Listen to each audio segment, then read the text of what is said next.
Shalom, Bapak Ibu yang diberkati Tuhan. Sebelum kita merenungkan kebenaran firman Tuhan, mari kita bersekutu di dalam doa. Terima kasih buat berkat-Mu ya Tuhan sampai pada saat ini.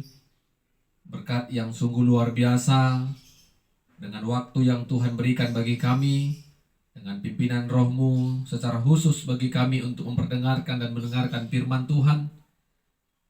Biarlah kebenaran firman Tuhan yang akan menyapa kami, menjadi kekuatan dan pertolongan dalam hidup kami. Roh Kudus Tuhan menolong kami. Dalam nama Yesus kami berdoa dan bersyukur. Amin. Saudara-saudara, ibu bapak yang diberkati Tuhan, firman Tuhan menyapa kita pada saat ini dari Mazmur pasal 139 ayat pertama sampai 6, dilanjutkan ayat yang ke-13 sampai 18. Kami akan bacakan firman Tuhan bagi kita. Demikianlah firman-Nya. Doa di hadapan Allah yang Maha Tahu untuk pemimpin biduan Mazmur Daud. Tuhan, Engkau menyelidiki dan mengenal aku. Engkau mengetahui kalau aku duduk atau berdiri. Engkau mengerti pikiranku dari jauh. Engkau memeriksa aku kalau aku berjalan dan berbaring. Segala jalanku Kau maklumi. Sebab sebelum lidahku mengeluarkan perkataan, sesungguhnya semuanya telah Kau ketahui, ya Tuhan. Dari belakang dan dari depan Engkau mengurung aku, dan Engkau menaruh tangan-Mu ke atasku. Terlalu ajaib bagiku pengetahuan itu. Terlalu tinggi, tak sanggup aku mencapainya. Sebab Engkaulah yang membentuk buah pinggangku, menenun aku dalam kandungan ibuku. Aku bersyukur kepadamu oleh karena kejadianku dahsyat dan ajaib. Ajaib apa yang Kau buat, dan jiwaku benar-benar menyadarinya. Tulang-tulangku tidak terlindung bagimu. Ketika aku dijadikan di tempat yang tersembunyi dan direkam di bagian-bagian bumi yang paling bawah. Matamu melihat selagi aku bakal anak, dan dalam kitab-Mu semua tertulis. Hari-hari yang akan dibentuk sebelum ada satupun daripadanya. Dan bagiku betapa sulitnya pikiran-Mu ya Allah, betapa besar jumlahnya. Jika aku mau menghitungnya, itu lebih banyak daripada pasir. Apabila aku berhenti, masih saja aku bersama-sama Engkau. Amin. Saudara-saudara, Bapak Ibu yang diberkati Tuhan, tema firman Tuhan bagi kita pada saat ini, bersyukur karena kita sebagai ciptaan Tuhan. Bersyukur karena kita sebagai ciptaan Tuhan. Saudara-saudara, ibu bapak yang diberkati Tuhan, mungkin sering kita bertemu dengan orang-orang yang hidupnya selalu mengeluh. Padahal kalau kita melihat orang-orang yang mengeluh itu adalah orang-orang yang memiliki tubuh jasmani yang sempurna, memiliki potensi-potensi atau talenta yang cukup baik, yang bisa memperlengkapi mereka, yang membuat mereka bisa bertahan untuk hidup. Tetapi itu juga yang menjadi perenungan atau pertanyaan bagi kita, mengapa mereka hidupnya selalu mengeluh dan menggerutu. Kalau kita melihat Bapak Ibu, kita harus mengucap syukur karena Tuhan menciptakan kita begitu sangat-sangat sempurna.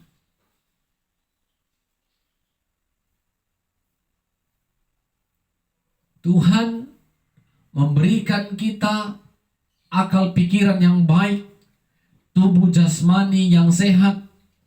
Tentu itu saja pun yang kita terima saat ini, tidak ada alasan untuk tidak bersyukur. Bagaimana dengan saudara-saudara kita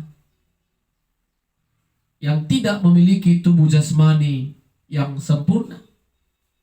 Tetapi mereka yang tidak memiliki tubuh jasmani yang sempurna, mereka punya semangat juang, semangat hidup yang kuat. Lihatlah, mereka memiliki prestasi-prestasi, keberhasilan-keberhasilan. Dan ketidaksempurnaan tubuh jasmani mereka bukan menjadi alasan untuk hidup mengeluh, menggerutu kepada Tuhan.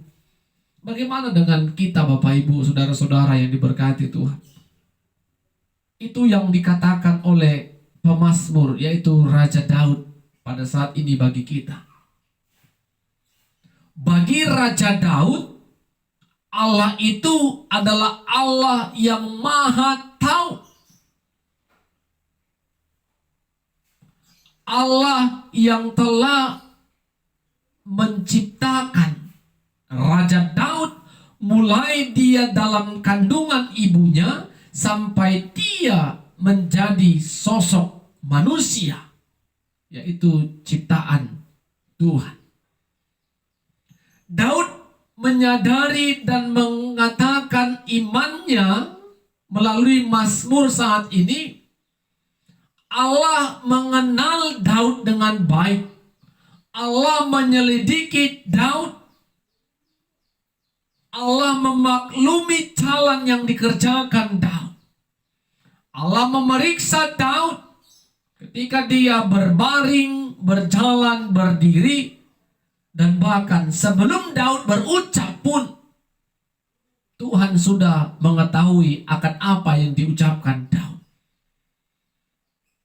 Dan bagi Daud itu adalah perbuatan ajaib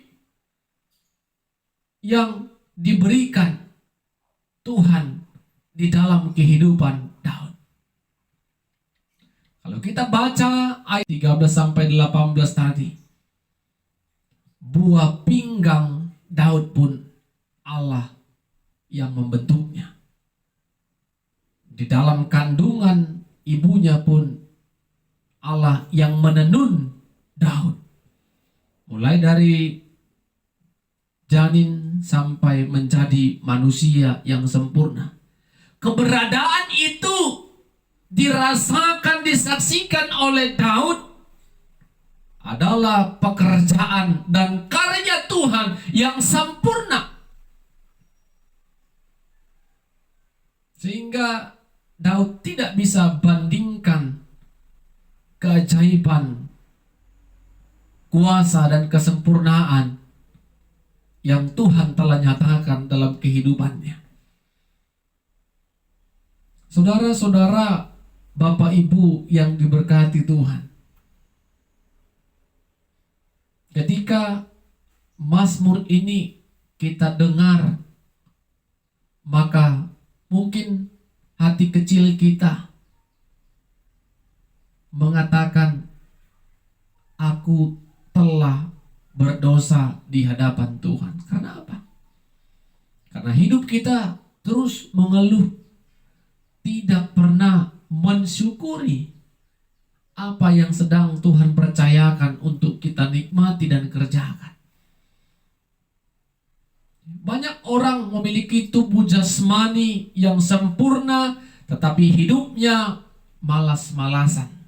Tidak mau bekerja, tapi mau berpenghasilan. Tidak mau berusaha, tapi maunya berhasil. Dan itu hal yang tidak mungkin dirasakan mereka yang tidak mau sungguh-sungguh melakukan pekerjaan yang baik.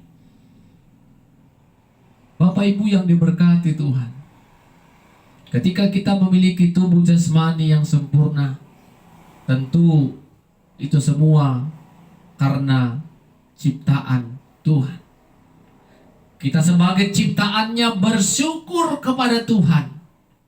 Bapak Ibu yang masih diberikan kesempatan untuk hidup sampai detik ini, katakan hari ini, Tuhan, aku bersyukur aku bisa ada sampai hari ini karena anugerah Tuhan.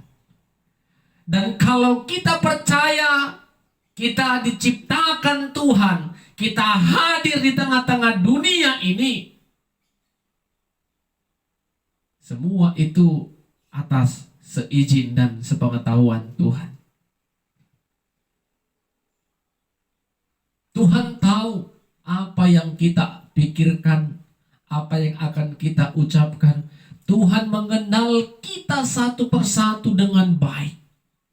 Tidak ada kita yang diciptakan Tuhan yang tidak dikenalnya. Tuhan menyelidiki hati kita satu persatu. Karena apa? Karena kita ciptaannya.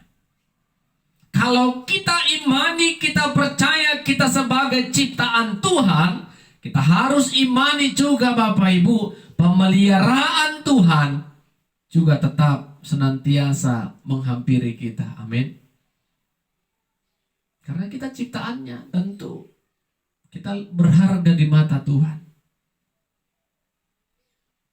Pemeliharaan Tuhan tetap dan selalu ada dalam hidup kita. Apalagi ketika kita menyadarinya. Kalau aku ciptaan Tuhan, kalau aku berharga di mata Tuhan. Ketika Tuhan telah pelihara kita, maka tidak perlu ada rasa khawatir, takut lagi dalam menjalani hari-hari. Karena toh Tuhan sudah pelihara. Aku ciptaan yang berharga di mata Tuhan. Katakan Bapak Ibu. Kita ciptaan yang berharga dan kita akan dipelihara Tuhan sebagai ciptaannya. Yang penting kita kerjakan. Selebihnya kerja usaha itu Tuhan yang akan memberkati. Harapan kita tentu hal yang baik yang akan kita tuai. Tetapi Tuhanlah yang memberikan itu kepada kita. Jadi Bapak Ibu yang diberkati Tuhan, kita berbaring, berjalan, berdiri, berpikir, melakukan segala sesuatu, tidak ada yang tersembunyi di mata Tuhan. Orang mungkin bisa kita kelabui, kita bohongi, tetapi Tuhan tidak bisa sedikit pun kita mengelabui atau menutupi kesalahan kita. Karena bagi Tuhan semua terbuka. Tuhan mengenal dan menyelidiki kita satu persatu. Apa yang mau kita renungkan dari kebenaran firman Tuhan pada saat ini, Bapak Ibu yang diberkati Tuhan? Poin yang pertama, sebagai ciptaan Tuhan, kita percaya Tuhan lebih mengetahui apa yang terbaik untuk kita sebagai ciptaannya. Ingat Bapak Ibu ya, Tuhan lebih tahu apa yang terbaik untuk kita sebagai ciptaannya. Kalau menurut kita baik, belum tentu menurut Tuhan baik. Tapi kalau sudah menurut Tuhan baik, pasti itu untuk kebaikan kita. Poin yang kedua, karena kita sebagai ciptaannya, tentu yang kita harus kerjakan adalah bersyukur. Bersyukur adalah bentuk kita menyadari kalau hidup kita ada, boleh ada di dunia ini karena kasih karunia Tuhan. Bersyukur bukan mengeluh. Orang-orang percaya dapat terlihat hubungannya baik dengan Tuhan dengan gaya hidupnya. Apakah hidupnya bersyukur atau mengeluh? Menyaksikan kebaikan Tuhan atau mempersalahkan keberadaan? Orang yang dekat kepada Tuhan akan hidup bersyukur dan percaya segala kehidupannya itu akan diberkati Tuhan. Dan poin yang terakhir, poin ketiga Bapak Ibu, kita harus imani seperti yang dikatakan oleh pemazmur saat ini. Kalau kita adalah ciptaan Tuhan yang sungguh luar biasa. Kita lebih dari ciptaan Tuhan yang lain. Kita dibentuk Tuhan, kita ditenun Tuhan dalam kandungan ibu kita, kita dilahirkan Tuhan di tengah-tengah dunia ini, kita memiliki segala karakter yang berbeda, dan tentu itu membuat kita semakin hidup bersyukur. Jangan pernah jadikan keberhasilan orang lain menjadi tolak ukur untuk keberhasilan kita juga. Kalau kita melihat orang dan membandingkan diri kita dengan orang lain, itu yang membuat kita sulit untuk hidup bersyukur. Katakan kepada Tuhan, ini aja Tuhan yang aku terima, aku dapatkan, aku rasakan, sudah lebih dari cukup. Kalau itu semua yang dikatakan oleh setiap pribadi yang mengenal Tuhan, maka tidak ada orang yang hidup dalam kerakusan, kehausan harta.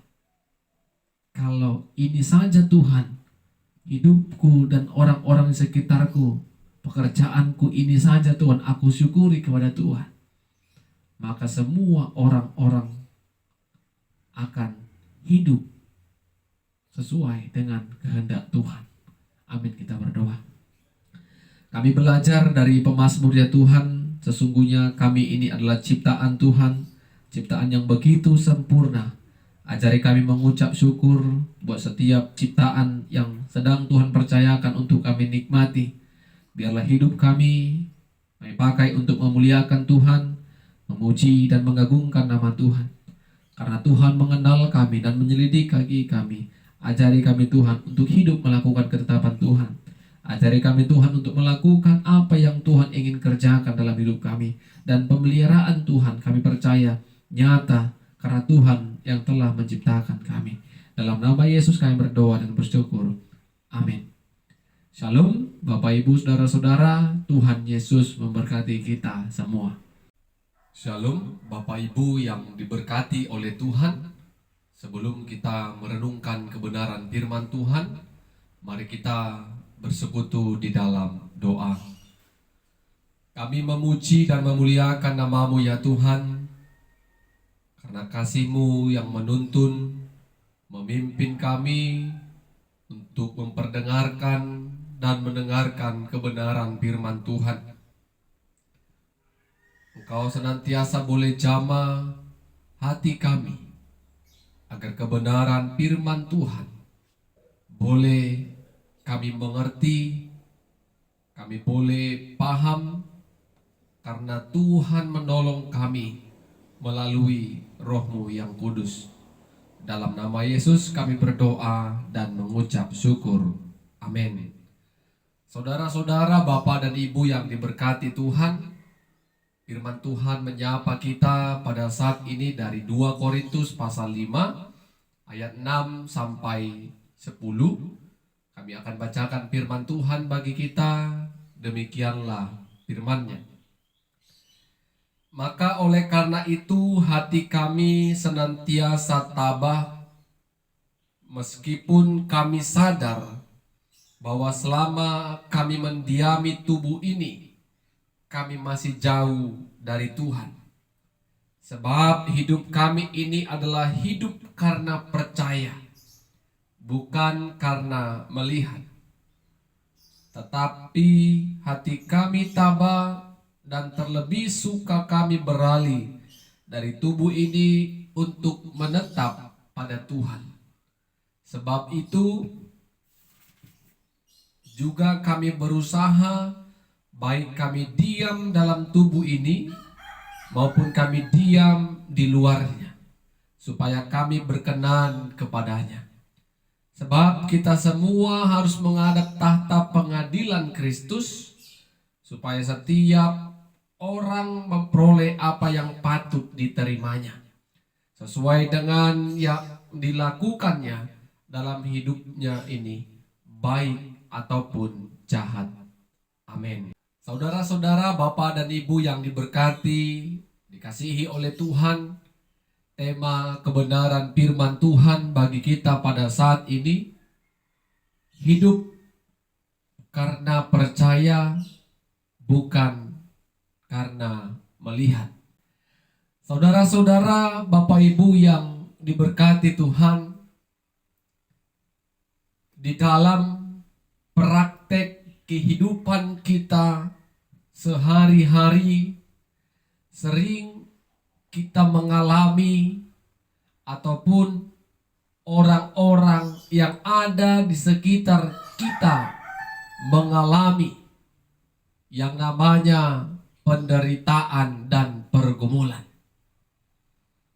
Tentunya setiap pribadi menanggapi penderitaan, pergumulan hidup itu pasti memiliki tanggapan yang berbeda-beda. Ada orang menghadapi penderitaan, menghadapi kesusahan, hatinya hancur dan menjadi takut. Ada orang yang menghadapi penderitaan, hatinya percaya kalau di balik penderitaan itu ada kebahagiaan yang akan Tuhan sediakan dalam kehidupannya. Mungkin pernah kita mendengarkan istilah sehabis hujan tampaklah pelangi. Istilah ini dapat menjadi sebuah semangat.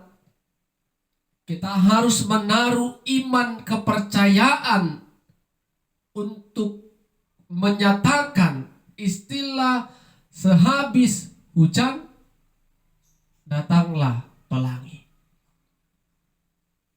Bagi orang yang tidak menatap istilah ini dengan keyakinan yang sungguh, maka orang ini akan mengatakan sehabis hujan banjir melanda. Oleh karena itu, saudara-saudara, Bapak Ibu yang diberkati Tuhan, tergantung bagaimana kita meyakini, mengimani, mempercayai sebuah penderitaan, kesusahan itu di dalam praktek kehidupan kita masing-masing. Apakah kita percaya di balik penderitaan kita ada kebahagiaan? Itu tergantung kepercayaan kita. Kalau kepercayaan kita katakan di balik penderitaan akan ada malapetaka, itu juga tergantung pada diri kita masing-masing. Tetapi mau kita katakan Bapak Ibu, kita mau pastikan, kita mau imani di balik penderitaan ada rencana yang telah Tuhan persiapkan dan sediakan. Tentunya itu adalah sebuah kebahagiaan. Itu iman. Itu keyakinan kita kepada Tuhan. Hal itulah yang dialami oleh Rasul Paulus. Pada pembacaan firman Tuhan kita pada saat ini. Walaupun Rasul Paulus hidup di dalam pergumulan, di dalam melayani Tuhan, tetapi Rasul Paulus katakan, hati kami tetap tabah. Dia bertahan dalam penderitaan situasi yang sedang dia alami. Karena imannya di balik penderitaan di dalam memberitakan Injil ada kebahagiaan yang kekal yang dia akan dapatkan, yang dia akan terima, yaitu kerajaan Allah. Tentu bukan hanya Rasul Paulus sendiri, Tetapi bagi setiap orang-orang yang menaruh hati, menaruh imannya kepada Kristus Yesus, kepada Tuhan dan Juru Selamat yang hidup. Dan Rasul Paulus saksikan kehidupan Rasul Paulus dalam menjalani dunia pelayanannya bukan karena dirinya melihat, tetapi karena Paulus percaya.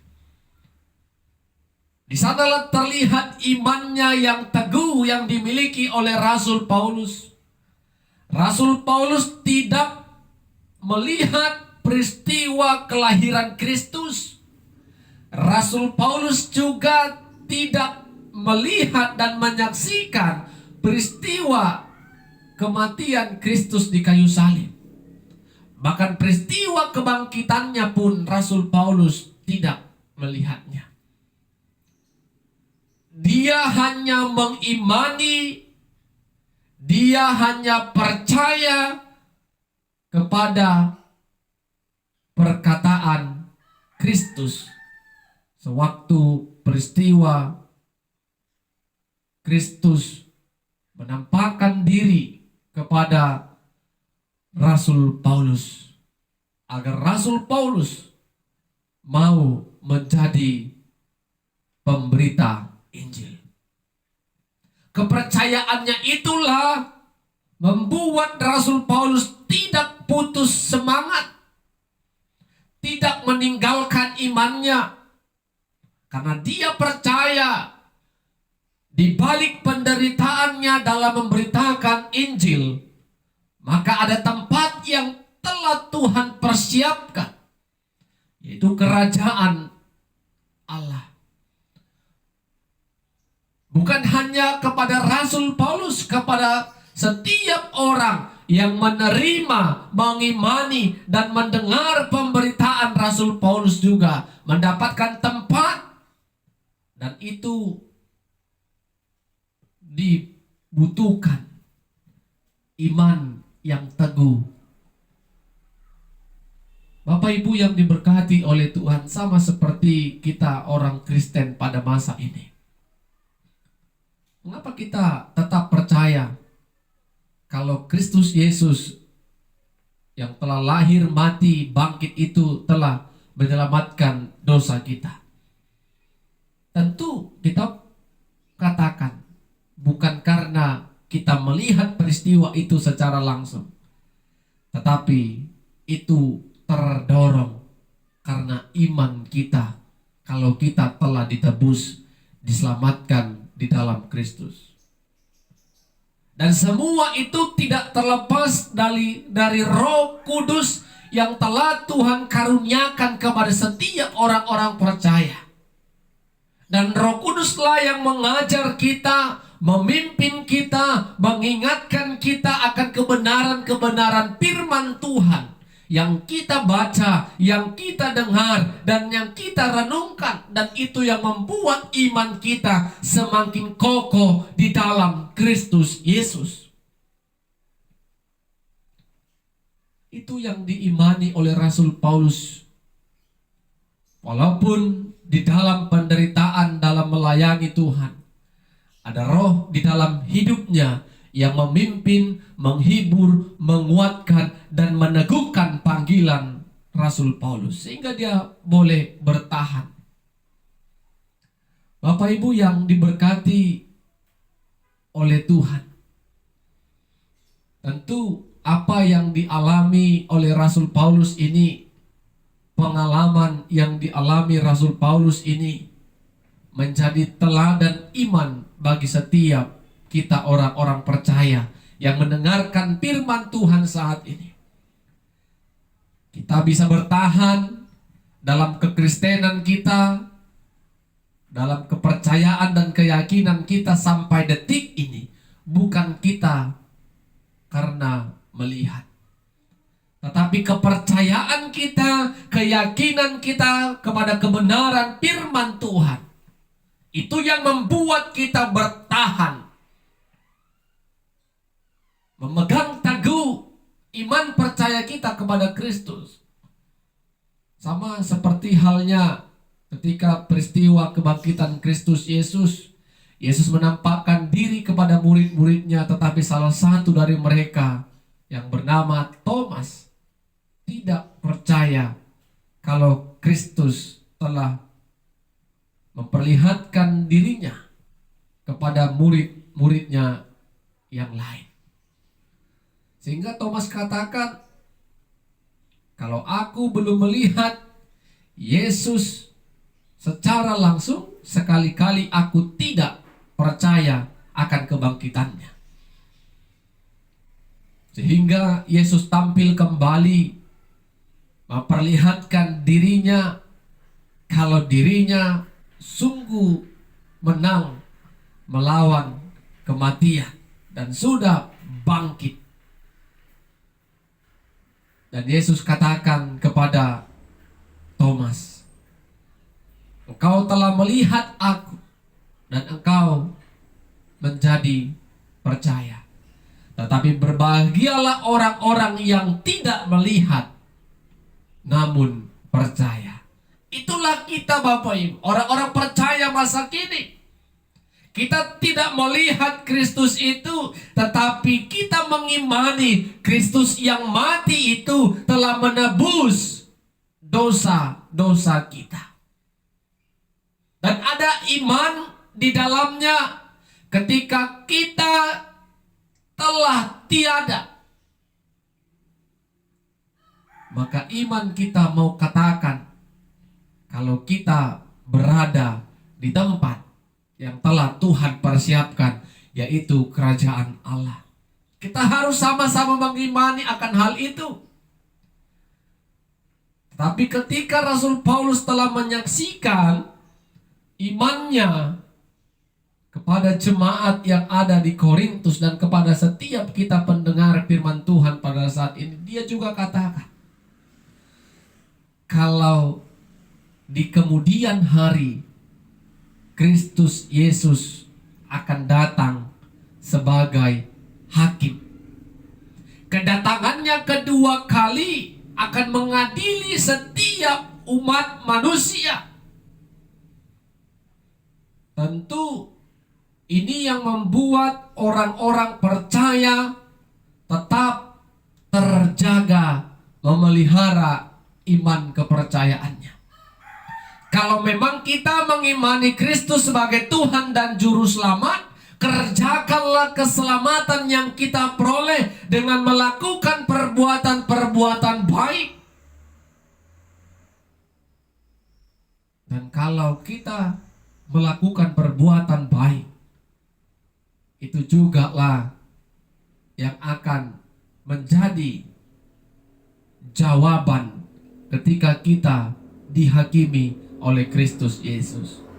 Tetapi sebaliknya ketika kita melakukan perbuatan jahat itu juga lah yang akan menjadi jawaban ketika kita dihakimi oleh Kristus Yesus. Sehingga ini mengajarkan kita tidak cukup hanya iman kepada Kristus tanpa kita hidup melakukan kebaikan yang dikehendaki oleh Tuhan kita Kristus Yesus. Kalau kita orang-orang percaya, orang-orang yang diberkati karena iman, maka roh yang ada dalam hidup kita juga mendorong kita untuk senantiasa berbuat baik. Sehingga apa yang dikatakan Rasul Paulus ini, dia bukan hanya katakan dia mengimani Kristus sebagai Tuhan dan Juru Selamatnya, tetapi dia juga mau katakan dia tetap hidup berkenan dengan melakukan perbuatan-perbuatan yang baik yang dikehendaki oleh Tuhan. Apa yang mau kita renungkan dari kebenaran firman Tuhan pada saat ini?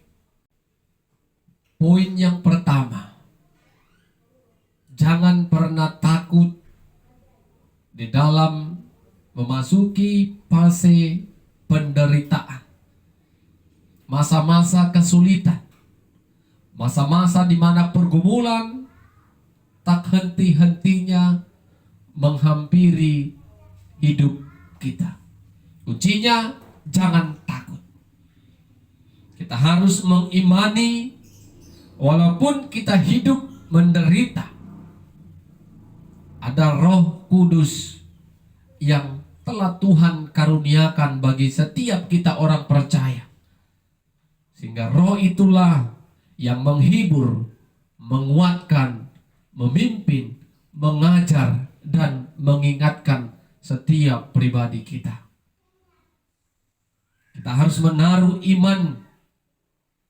Kalau kita tidak dibiarkan Tuhan di dalam kesendirian kita menghadapi tantangan hidup, sama seperti yang dialami, dirasakan oleh Rasul Paulus. Poin yang kedua, iman kita harus teguh kepada Kristus Yesus sebagai Tuhan dan Juru Selamat yang hidup.